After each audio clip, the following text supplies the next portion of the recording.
La sentencia número 13413-EP, emitida por la Corte Constitucional del Ecuador, es un precedente importantísimo que define los alcances del pluralismo jurídico en el Ecuador, al establecer concretamente el imperativo que se le impone a la justicia ordinaria de declinar la competencia a favor de la jurisdicción indígena en casos que involucran decisiones de naturaleza interna para las comunidades, reforzando así la efectiva garantía de la autonomía y el derecho propio de las colectividades indígenas. Soy Daniel Herrera y hoy hablaré del fallo 13413. Un precedente fundamental sobre la declinación de competencia ordinaria en favor de la justicia indígena.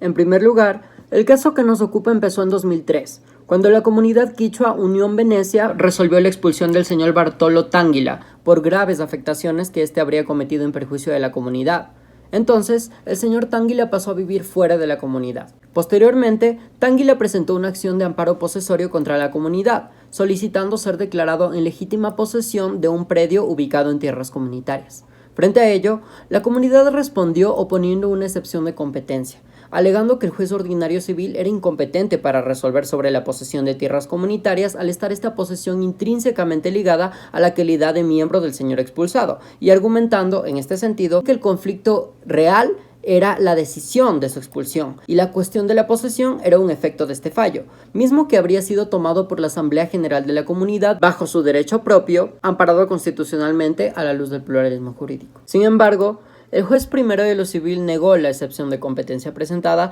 y concedió el amparo posesorio al señor. Por ello, la comunidad apeló esta decisión reafirmando que el conflicto era competencia en realidad de la justicia indígena, y en este orden la Corte Provincial de Justicia negó el recurso de apelación, alegando que la decisión de expulsión no tenía que ver con la posesión, y entonces la incompetencia alegada era improcedente. Y después, en este tedioso proceso, la comunidad no se rindió y presentó un recurso de casación que fue lamentablemente igualmente rechazado por la Sala de lo Civil y Mercantil de la Corte Nacional de Justicia. Finalmente, la comunidad presentó una acción extraordinaria de protección contra decisiones judiciales ante la Corte Constitucional, alegando la vulneración de su derecho colectivo a ejercer su derecho propio como comunidad indígena.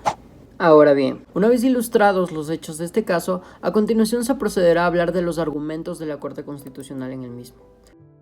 La Corte Constitucional abordó el caso señalando, en primer lugar, que el Ecuador, bajo la interculturalidad y plurinacionalidad que acoge, reconoce la coexistencia de los sistemas normativos y jurídicos de los pueblos y colectividades indígenas con el sistema jurídico ordinario, en función de la garantización efectiva de su derecho colectivo a la autodeterminación, así como, por lo tanto, a su derecho a ejercer su derecho propio. En este sentido, la Corte consideró que la Asamblea de la Comunidad Quichua resolvió la expulsión de Bartolo Tángila en base a afectaciones cometidas por él mismo, afectaciones que constituyeron un conflicto interno a resolver, por lo que esta inicial expulsión fue una decisión interna tomada en ejercicio de su derecho propio. Entonces, la Corte consideró errónea la postura de los jueces ordinarios que separaban la expulsión de la comunidad de la posesión sobre un terreno perteneciente a la comunidad, estableciendo que en las comunidades indígenas la posesión de la tierra es un derecho colectivo, por lo que existe una vinculación directa entre la decisión de expulsión de un comunero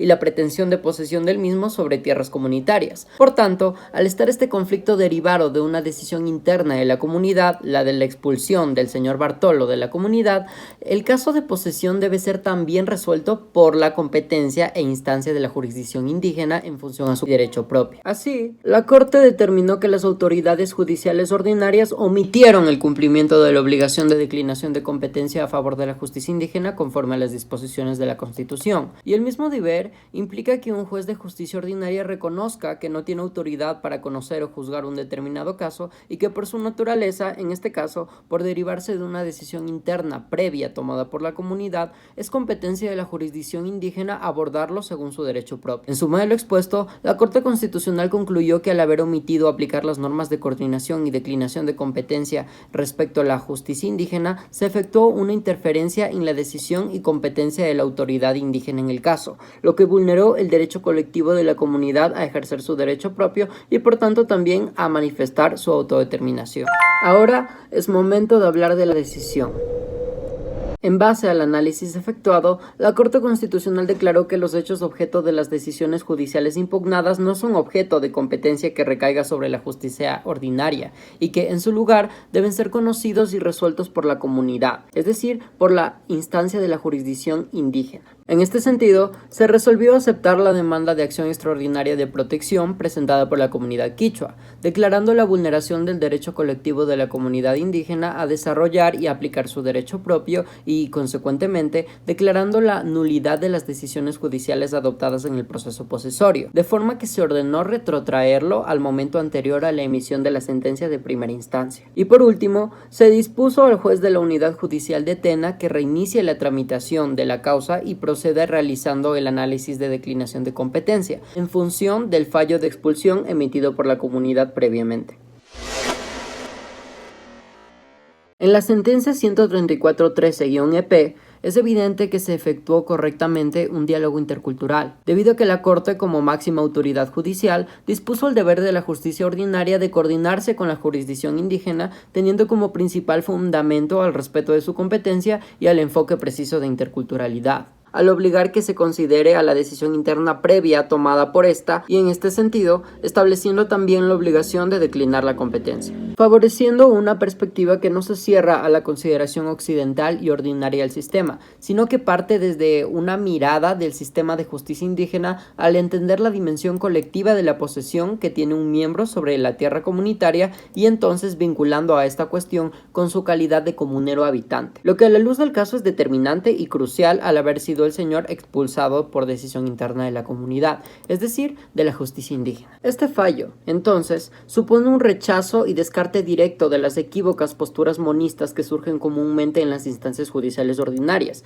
y que propician una supremacía ordinaria u occidental que ignora la coexistencia jurídica e igualdad entre sistemas respecto a casos que involucren el tratamiento de la competencia de la justicia indígena, establecidos en la Constitución vigente. En este sentido, el hecho de que se haya ordinado la declinación de competencia de la justicia ordinaria en favor de la justicia indígena no solo corrigió el error de las autoridades ordinarias, sino que también garantizó efectivamente el pleno ejercicio de la competencia sobre la jurisdicción indígena, favoreciendo que ésta aborde el proceso judicial posesorio del señor Tanguila en función de su propio fallo anteriormente emitido respecto a su expulsión de la comunidad. Finalmente, en suma de todo lo expuesto, considero que la sentencia pudo haber favorecido un pluralismo jurídico mayor si hubiese ordenado la capacitación de las autoridades judiciales ordinarias respecto al enfoque intercultural para tratar casos que involucren a la competencia de su instancia en debate frente a la jurisdicción indígena, favoreciendo y garantizando efectivamente la erradicación de la postura monista como un fundamento que motiva decisiones vulneradoras de derechos colectivos. De manera que casos similares no lleguen tan lejos, y en la primera instancia ya se puede garantizar efectivamente que la jurisdicción indígena aborde casos que versen sobre sus conflictos